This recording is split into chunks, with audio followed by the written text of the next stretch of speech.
Je suis seule dans le bus, hein. Et puis je suis seule, il y en a un dans le dos, un dans le ventre, trois à côté. Je me dis, mais on va où? Et on nous dit qu'en France, on ne fait pas d'enfants. Mais la France, elle va être bientôt.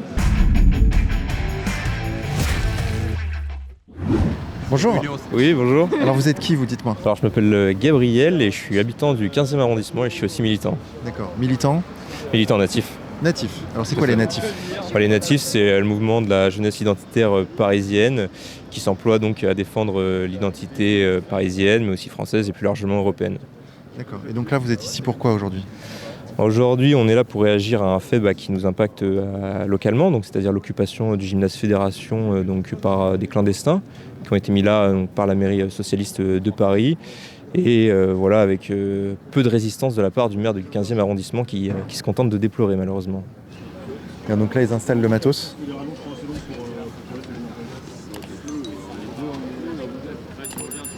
Alors dites-moi, qu'est-ce que vous faites ici? On vient manifester, entre guillemets, contre l'occupation de gymnases un peu dans tout Paris pour loger des migrants. Voilà. Des migrants soi-disant isolés, je suppose. Mineurs isolés. Soi-disant, enfin tout le cirque habituel. Mais qu'est-ce qu'ils vous ont donc fait, ces migrants? Bah rien, heureusement, à ce jour. Pour que vous manifestiez contre eux. Mais ils prennent la place des petits-enfants français, voilà, qui eux, ils n'ont plus de gymnase, ils n'ont plus rien. Donc on met ces gens-là à leur place. Et puis ça s'appelle tout bêtement le grand remplacement. Et on n'aime pas vraiment le grand remplacement. Et pourquoi? Parce qu'on a des ancêtres qui se sont battus pour que notre pays soit ce qu'il est. Et il n'y a pas de raison qu'on le donne clé en main à des gens qui viennent d'ailleurs. Ce serait un acte de générosité, ce serait beau. Oui, c'est vrai. C'est vrai. Alors je suis pas généreux. C'est tout. Je suis vraiment méchant, mais j'assume. J'assume. Concrètement, qu'est-ce que toi, tu voudrais qu'on fasse d'eux? Là, tout de suite là. Ne pas les accueillir dans un gymnase pour enfants. Oui, mais où alors? C'est-à-dire que normalement il y a des centres d'hébergement pour migrants, il y a plein de... Ouais, mais ils sont saturés. Ils sont saturés parce que le gouvernement n'expulse personne. Ouais. C'est la responsabilité du gouvernement. En fait, c'est comme si je disais demain je mets des migrants chez toi et en fait si tu les veux pas, c'est parce qu'on n'a pas de place. Non, c'est pas parce qu'on n'a pas de place qu'il faut les mettre n'importe où. De base, c'est des équipements pour les enfants, c'est des équipements justement pour les Parisiens. Et en fait, là, qu'est-ce qu'on fait? On va les mettre partout parce que le gouvernement est incapable de gérer sa politique migratoire. Normalement, quand on a fait des courses, qu'on a un frigo, si le frigo il est plein, on arrête d'acheter. Et là, en France, on prend des migrants, il n'y a plus de place partout, et on continue de prendre des migrants. Alors on les met dans les gymnases pour enfants, bientôt on les mettra dans les écoles primaires, qui sait, demain peut-être à l'Élysée. Au moins, il est côtoyé. Bonjour monsieur. Bonjour. Victor. Oula, dis donc, vous êtes grand, vous mesurez combien vous? Je mesure 2 mètres 3. 2 mètres 3. 2 ça. mètres 3. Tout à fait. Ouais. Waouh. Ouais, on est là. Est-ce que dire que ces migrants qui sont maintenant là, ils sont là, vont poser problème, est-ce que ça, c'est pas un préjugé raciste? C'est pas un préjugé raciste, puisque c'est des choses qu'on a vues, on l'a vu à la Gaîté Lyrique, où à partir du moment où on commence à installer des migrants où ce sont des gens qui vont créer des problèmes autour. Par exemple, à la Gaîté Lyrique, ils se battaient dans le parc, il y avait une insécurité qui augmentait beaucoup. Il y a eu la commerçante qui était juste en face, qui tenait un bar en face, qui a perdu de la clientèle à cause de ça. La pharmacie qui était en face aussi. Là, ça fait quelques semaines qu'ils sont là. Apparemment, il n'y a pas encore eu de problème, mais on peut imaginer que ça va arriver potentiellement. Donc en fait, c'est pas un préjugé raciste, simplement, c'est des choses qui sont déjà arrivées. Et en fait, le schéma se répète. Donc j'ai du mal à penser qu'avec la même équation, on aura un résultat différent. Ce que dit la gauche, c'est qu'en gros, que faire de ces gens? S'ils ne sont pas dans ce gymnase, ils sont dehors, donc vous voyez, ils prennent le problème comme ça. Oui, mais vous voyez, c'est traiter un petit peu le symptôme sans penser à la cause. La première question qu'il faut se poser, c'est pas où est-ce qu'ils vont dormir, qu'est-ce qu'on va faire d'eux, c'est pourquoi ils sont là en premier lieu. Donc ça, c'est la toute première question à se poser. Et à ce moment-là, en fait, il faut juste, étant donné que c'est des clandestins aussi pour la plupart d'entre eux, le droit prévoit des choses, des éléments pour traiter ce genre de cas de figure. Et donc nous, dans ce cas-là, on demande juste une application de la loi et qui consiste en l'état à les renvoyer tout simplement chez eux. Là où ils n'auraient justement peut-être pas le problème d'être à la rue à l'hiver et pendant l'hiver, etc. Donc nous, on voudrait juste qu'on applique une remigration à leur échelle pour ces gens-là qui n'ont encore une fois rien à faire ici, qui occupent un gymnase à nos frais, et plus généralement qui occupe aussi tout un système social qui est déjà surchargé. Et là, on vous dirait que vous n'avez pas de cœur. Si, justement, j'en ai parce que, comme je vous le disais, moi, ce qui nous importe, c'est de défendre notre identité. Et donc, j'ai du cœur pour les miens, j'ai du cœur pour mon peuple, et ces gens-là nuisent ni notre identité, et c'est en ce sens-là que j'ai du cœur. Donc j'en ai énormément. Mais là, tu vois, par exemple, la gauche, là, moi, je la vois venir. Ils vont dire que vous êtes une bande de fachos. Ils vont dire exactement ça. Libération, Street Press, etc. Ils vont dire vous êtes une bande de fachos sans cœur qui voulait renvoyer en train des gens et donc déporter, ce sera le terme utilisé, des pauvres gens, des pauvres gens misérables qu'on peut aider, qu'on a les moyens d'aider en France, si on le voulait. Alors, déjà, en taxant les riches notamment. Tu vois, là, je t'ai résumé la pensée de la gauche. Oui, enfin, la pensée de la gauche, c'est de toujours s'occuper des migrants, mais de jamais les prendre chez eux, de constamment les affecter un peu partout, mais à nouveau, jamais chez eux, et en fait, de ne pas en subir les conséquences. C'est-à-dire que quand on regarde ce qui commence à arriver, et même ce qui arrive depuis des dizaines d'années, en fait, la petite Lola, elle a été tuée par quelqu'un qui était sous OQTF, qui était quelqu'un qu'on a pris sur un visa étudiant d'ailleurs, visa étudiant qui n'a servi complètement à rien. En fait, la gauche nous fait du sentimentalisme, la gauche arrive, nous dit « Ah oui, il faut faire ceci parce que c'est le être bien, c'est le camp du bien, etc. » Et en fait, ça fait 50, 60 ans que des gens se font tuer au nom du camp du bien, de l'humanisme, parce qu'on va mettre des campements de migrants, de gens qui n'ont jamais été contrôlés sur quoi que ce soit, on les met dans des gymnases. En fait, on sait quels sont les profils. Quels sont les profils, pourquoi est-ce qu'ils sont ici, et qu'est-ce qu'on fait, qui les contrôle. Il n'y a absolument aucun contrôle, et en fait, ça finit par déborder, et ça finit par arriver et à retomber sur les Parisiens. À mon avis, ça, c'est une contre-manifestation, tu vois. C'est les élus. C'est les élus de la municipalité, ouais. Je pense municipalité, oui. Sans doute opposition, qui sait. Mais au fond, oui, la gauche prétend, elle, être du côté de la morale et du bien. Oui, bien sûr.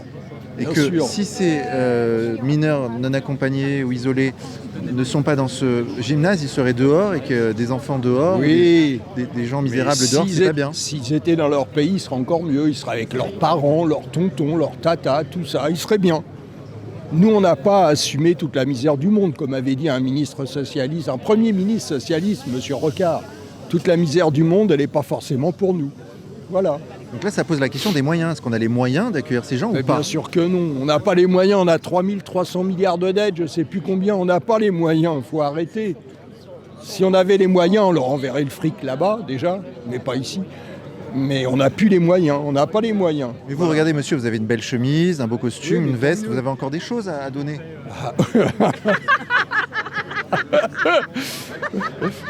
Vous êtes très gentil, monsieur Lapierre, vous êtes magnifique. Oui, c'est vrai. Ouais, puis j'ai aussi une petite place dans mon salon. Je pourrais aussi leur donner une place dans le salon, effectivement. Mais j'ai pas envie. J'ai vraiment pas envie. C'est pas normal d'accueillir des gens dans des conditions pareilles, quoi, c'est tout. Oui, mais alors il faudrait mettre plus de moyens, au contraire. Eh bien, plus de moyens, mais il y a des centres pour accueillir tous ces gens qui viennent. Je veux dire, on ne peut pas les accueillir dans des locaux et dans des locaux qui sont réservés pour d'autres activités.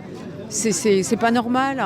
Et alors, il y a eu dans le 16e, il y a eu dans le 14e. On lutte contre ça, quoi. Vous, par exemple, madame, est-ce que vous avez une résidence secondaire ? Non. J'ai qu'une résidence. Je n'ai pas les moyens, je n'ai pas de résidence secondaire. D'accord, non, parce que vous auriez pu libérer votre résidence secondaire. J'aurais pu, mais oui, je pourrais même en accueillir dans le canapé. Mais en général, c'est les gens de gauche qui aiment bien accueillir les gens chez eux, qui sont prêts.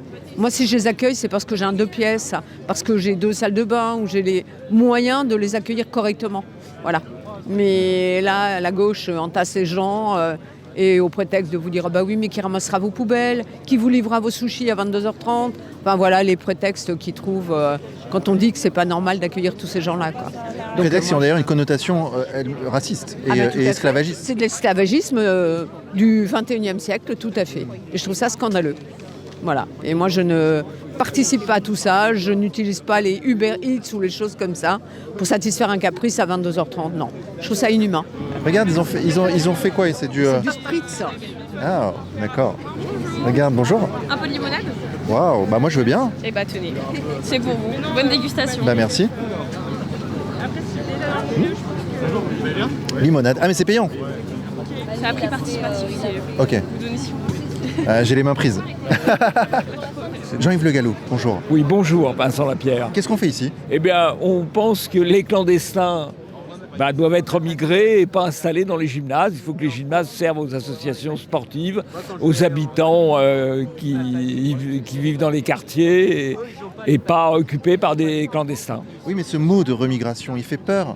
Mais non, Ça rappelle les trains, ça rappelle la déportation. Non, mais pas du tout, pas du tout. C'est ça. Ce sera une remigration heureuse qui permettra à un certain nombre de gens qui n'ont rien à faire en Europe, en France, de retrouver leur patrie d'origine. Au contraire, ce sera très bien pour eux et pour nous.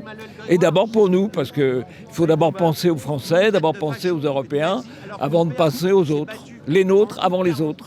Alors, il y a beaucoup de gens qui sont d'accord avec vous, mais qui pensent que c'est irréaliste politiquement, la remigration.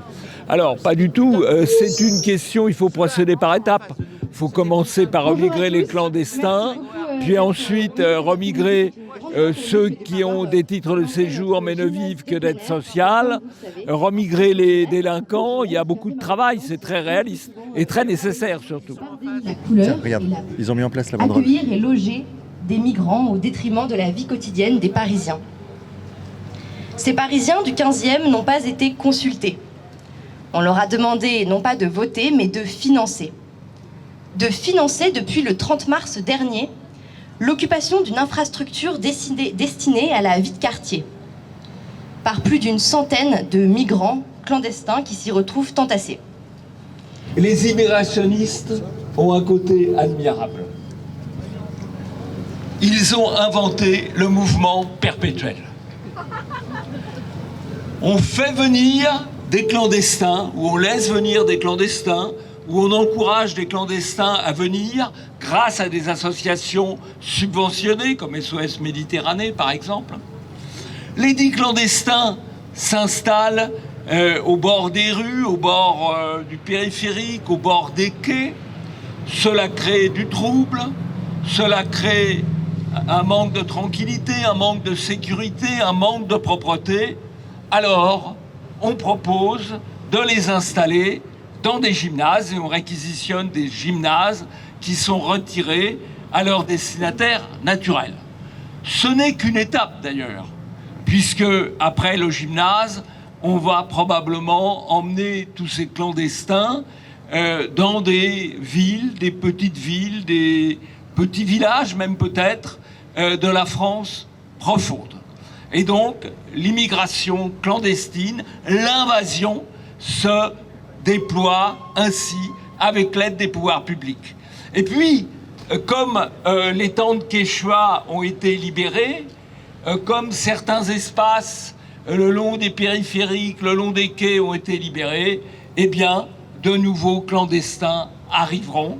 Et c'est ainsi que les immigrationnistes ont inventé le mouvement perpétuel. J'ai compté 70 personnes là dans le rassemblement. Je les ai comptés un à un. Parisien, défends-toi, tu es ici, chez toi. Parisien, défends-toi, tu es ici, chez toi. Ni ici, ni ailleurs. Ni ici, ni ailleurs. Ni ici, ni ailleurs. Bonjour madame. Qu'est-ce que vous pensez de ces slogans que vous avez entendus là? Je sais pas, je suis en train de réfléchir. Pour l'instant, j'ai pas de... Vous n'avez pas d'avis? Vous êtes habitante du 15e? Ah oui, ça fait fort longtemps, oui. Et alors, oui. comment il a évolué ce quartier là, le 15e arrondissement de Paris? Ouais, comme tous les quartiers, je crois. Comme tous les quartiers, quoi. Mais bon, pourquoi ils réquisitionnent toujours dans le 15e? Parce que c'est pas le premier, là, la rue de la Fédération. Oui, il y en a d'autres. Ah, il y en a beaucoup d'autres. Hein. Pourquoi c'est pour embêter les gens du 15e qui n'ont pas voté pour la gauche. Encore, on ne sait pas. Il y a tout, je pense que dans le 15e. Alors bon, c'est vrai. Alors, tu payes ta cotisation, tu payes les cotisations. Je sais pas, je me suis laissé dire que c'était 400 € pour l'année. Ton gamin, il ne peut plus aller faire le sport. Il y a quand même quelque chose qui... on marche un peu sur la tête, non? Vous ne croyez pas ce que je pense. Alors là, qu'est-ce que Parisien, on est chez nous Paris, bon, c'est le melting pot, c'est pour tout le monde, mais enfin, ces migrants, de toute façon, c'est une politique immigrationniste qui est nulle. On veut bien les accueillir, mais il faut qu'il y ait quelque chose pour les faire travailler, pour les loger, pour... Alors après, tous les passeurs de tous bords, c'est du business, tout ça. Ils leur font croire, miroiter je sais pas quoi, les pauvres types, et puis eux, ils sont là, après, voilà. Regarde la nouvelle extrême droite, regarde. Putain, les gars, Mussolini se retourne dans sa tombe là. Ouais.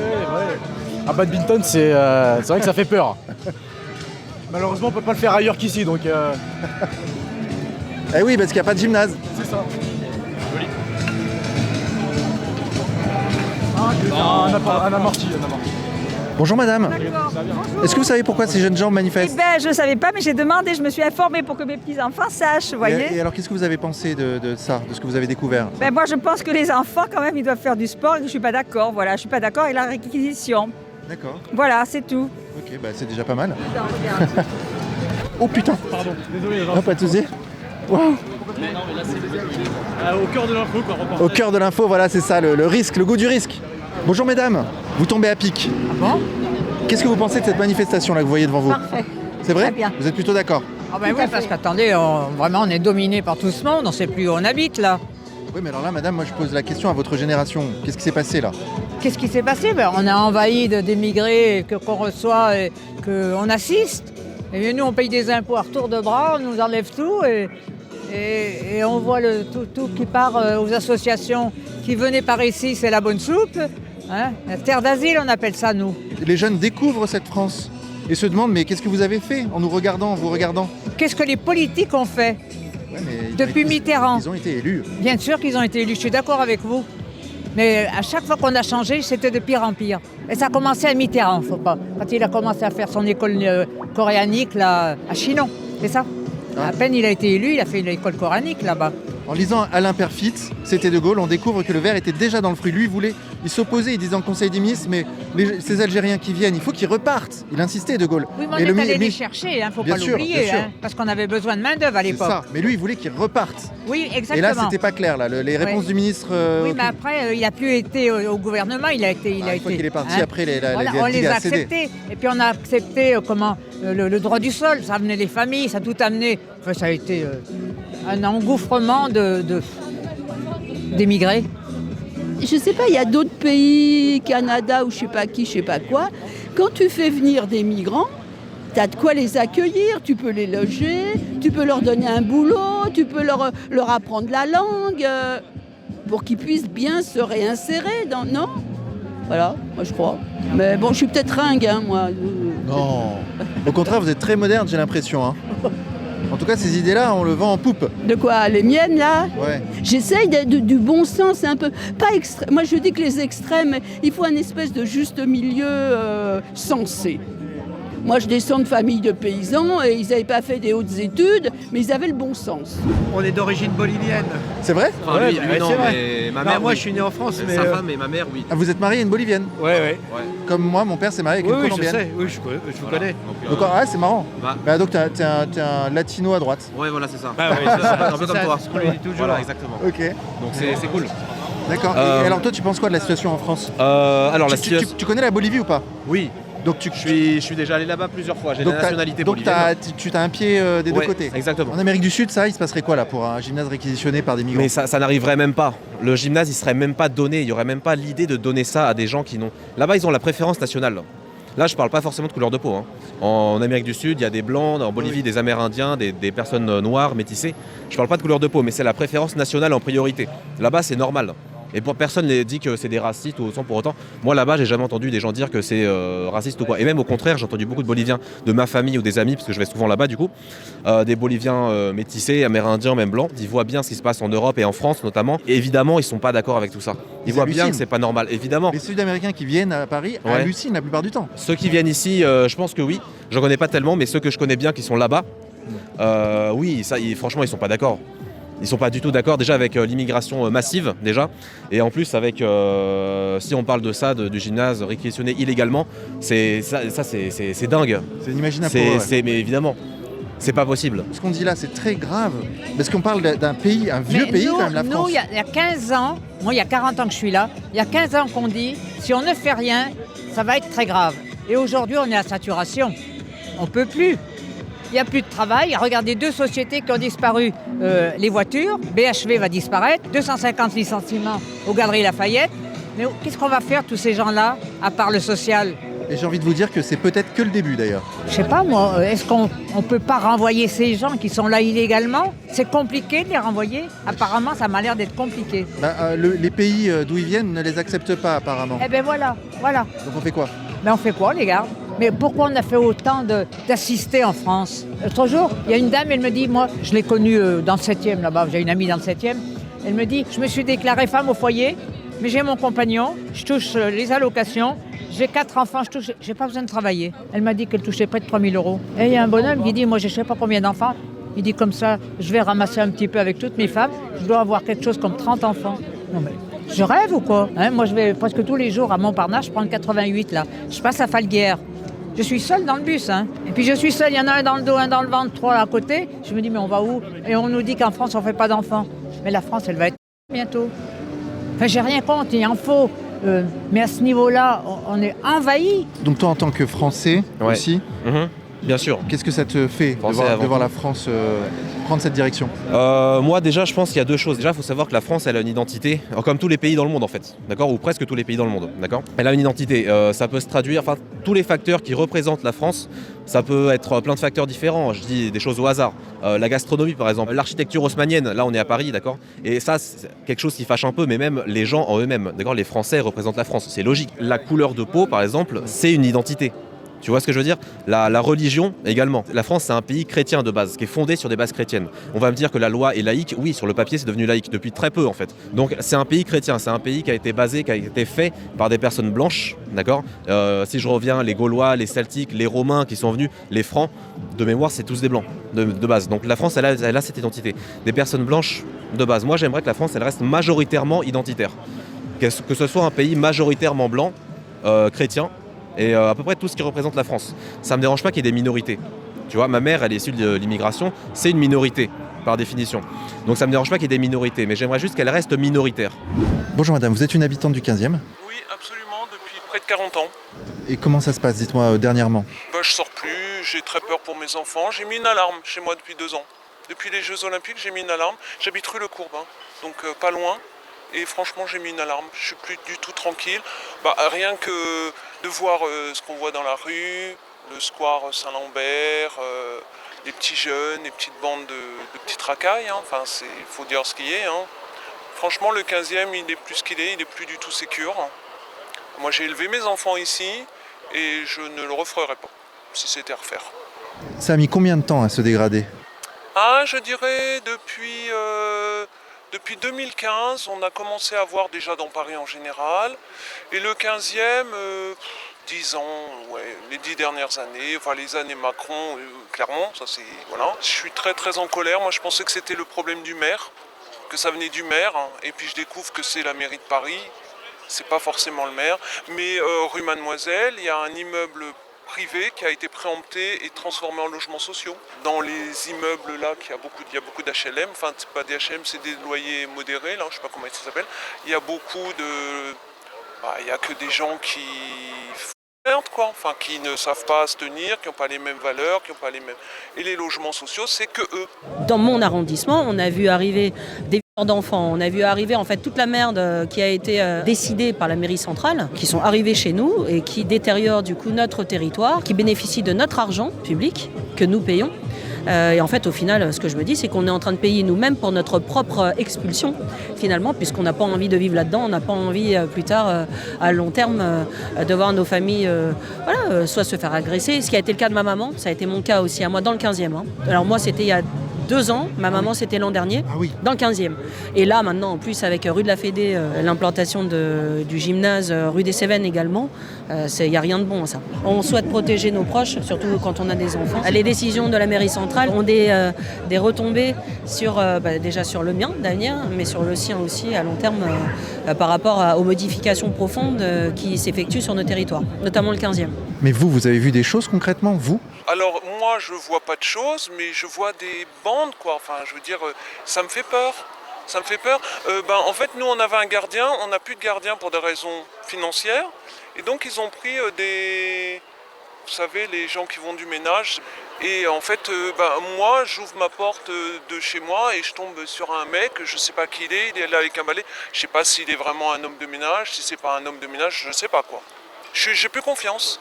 Une fois, je suis rentré chez moi, ma tante s'est faite cambrioler. Là, elle habite rue Le Courbe, elle s'est faite cambrioler dans son immeuble. Et moi, un soir, je rentre, il est 20h, je rentre chez moi, donc je rentre dans mon immeuble. Et je suis forcé par un petit groupe de 4 petits jeunes, 12 ans. Et je leur dis, mais je connais mon immeuble, je sais qu'ils n'y habitent pas.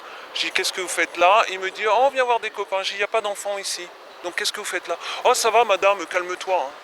Je dis, t'as intérêt à dégager vite fait parce que sinon j'appelle la police. Je ne sais pas ce qu'ils envisageaient de faire, ces 4 gamins. Bon, évidemment, pas des blancs, qui voulaient rentrer en même temps que moi. Mon père, il avait 83 ans, il s'est fait plaquer contre le mur et on lui a volé sa gourmette en or. Parce qu'il était en face, au supermarché.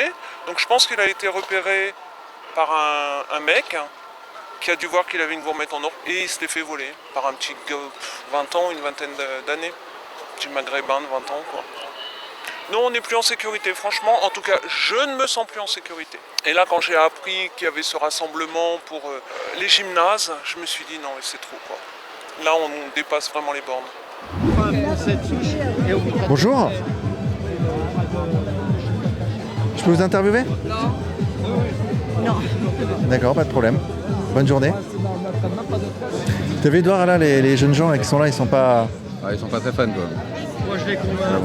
Ils sont pas fans. En fait, c'est toujours amusant, c'est que tu viens à la même distance d'une manif d'extrême gauche, tu te fais exploser la gueule. Ah ouais, c'est sûr. Et tu viens ici, t'es tranquille quoi. Ça c'est sûr. Là il leur arrive rien. Très bonne remarque d'Edouard. Là ils sont là, il leur arrive rien, alors qu'ils sont à 2 mètres de soi-disant néo-nazis. La soi-disant extrême droite violente. Ils sont à côté. Limite, je suis prêt à parier que s'ils arrivaient, qu'ils demandaient un sprint, s'ils l'auraient. Ouais. Et de l'autre côté, eux, on vient à côté d'une de leurs manifs, on se fait agresser. Là, moi je m'approche là, à cette distance d'une manif d'extrême gauche, les gars, je me fais défoncer. Défoncer. Ils me prennent le matos, toi Thomas, le journaliste tu finis à l'hôpital. LDC News là, qui parlait justement qu'il avait pris 65 jours d'ITT après une agression. Donc, Elle est en train de raconter qu'elle héberge un mineur non accompagné toute l'année. C'est glorieux. Bah, chez le Veuve hébergé, j'ai été mineur non accompagné pendant encore des années, donc... Ah oui, c'est vrai. C'est une longue histoire, j'avais pas la sécu. Et je pense que j'étais toi, considéré comme... toi, t'hébergerais pas. Ah non, je pense pas. Bizarrement. Ouais. Bon, je pense que ça nous pointe du doigt là.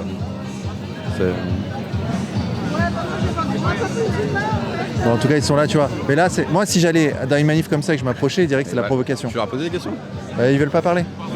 Est-ce que vous voulez aller débattre avec elle, là, avec les gens? C'est la jeune garde, non, c'est bon. C'est vrai, c'est la jeune garde? Comment vous savez que c'est la jeune garde? Parce qu'on les connaît, hein. En tant que Némésis, on a affaire à Marie Coquille, toutes ces nanas-là. Ah ouais, d'accord, c'est la jeune garde. Elle prend masse de photos, là. Elle prend vachement de photos, la meuf, là. Ah, mais elle, c'est Marie Coquette. Mais oui, mais je la connais. Ok, d'accord. Ok. Regarde.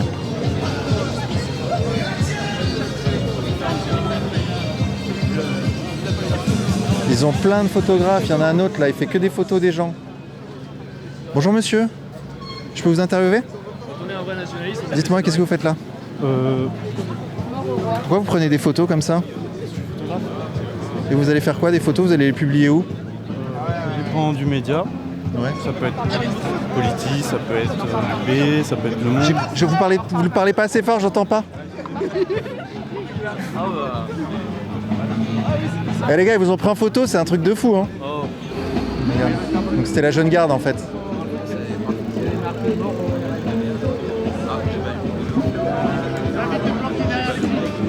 Là-bas, mort ORN. Mort ORN, effectivement, mort ORN, ouais, j'ai vu. Les gars, vous avez été pris en photo bien comme il faut. Ah bon, c'est pas vrai. Par la jeune garde. Ah, bah au plaisir alors, y a pas de problème. J'espère que j'ai mon meilleur portrait, alors mon meilleur profil pour eux. Par contre, voilà. Ils ont rien fait. Ils ont rien fait. Ça va alors. Ils sont passés. Bon, voilà, mais je les aime beaucoup et je les salue. Ils ont longé le fascisme sans rien dire et ils sont repartis. D'accord. Bon, bah c'est pas, voilà, y a pas besoin de se cacher devant moi. Je suis pas un type agressif. Hein, donc, Parce que vous êtes quoi? Vous êtes d'extrême droite? Vous êtes néo-fasciste, néo-nazi? Ah, tout ce qu'il faut. Hein. Non, voilà, me considère comme identitaire. C'est la seule étiquette que je revendique. Ça veut dire quoi? Ça veut dire que j'appartiens aux populations natives d'Europe de l'Ouest. Que notre objectif, c'est de défendre autant que possible notre hégémonie sur notre territoire, une hégémonie culturelle, démographique, économique, politique. Et voilà. Et donc aussi, je trouve qu'il y a trop peu de convivialité dans la vie contemporaine et j'aime bien le fait de pouvoir créer du lien avec une communauté militante, tout simplement. D'accord. Est-ce que vous seriez contre que les Congolais, par exemple, au Congo, défendent leur identité et leur culture? Je pense qu'ils ont tout intérêt à le faire. Moi, je les encouragerais à le faire, les Congolais, à défendre leur identité. Parce que si on ne le fait pas, ce ne sont pas les ressortissants des autres peuples qui le feront à leur place. Donc vous n'êtes pas raciste? Non, absolument pas. Je ne crois pas du tout qu'il y ait de différence spécialement entre les races ou d'infériorité ou de supériorité ou quoi que ce soit de ce goût-là, quoi. Vous réfléchissez pas sur ce plan-là, quoi? Non, pas du tout. Pas du tout. Pour moi, identitaire, ça veut dire chacun a une appartenance de peuple, de culture et s'il ne s'attache pas à une continuité de peuple, eh bien, il compromet son intégrité psychique, son bonheur, la possibilité pour lui de construire une vie heureuse. Donc voilà. Donc en fait, vous n'haïssez pas les autres, vous aimez les vôtres. Absolument, mais je n'ai aucune aversion pour les autres peuples. Je trouve ça j'aime beaucoup la Chine, l'Inde, je m'intéresse à tous les continents, à toutes les langues. Je trouve ça fascinant. Cette diversité est très belle. Je pense qu'il faut la défendre à tout prix, quoi. J'aime beaucoup le concept d'autochtonie, par exemple. C'est un mot qui me plaît bien. Un peuple en sa terre, tout simplement. Tout simplement. Tout simplement. J'en ai d'abord gros que le cœur de payer autant d'impôts et quand je vois tout ce qu'on distribue et qu'on n'a pas le droit de le voir. Mais vous le ressentez, vous, ça, dans la rue maintenant? Bah oui, parce que c'est en face de chez nous. Mais alors dites-moi concrètement, il se passe quoi? Enfin, c'est vraiment une situation qui est ubuesque parce que les Parisiens, on ne leur demande pas de voter, mais on leur demande de payer pour ça. J'ai juste envie que mon peuple et les miens puissent continuer à vivre sur la terre de leurs ancêtres comme ils l'ont toujours fait jusqu'à présent.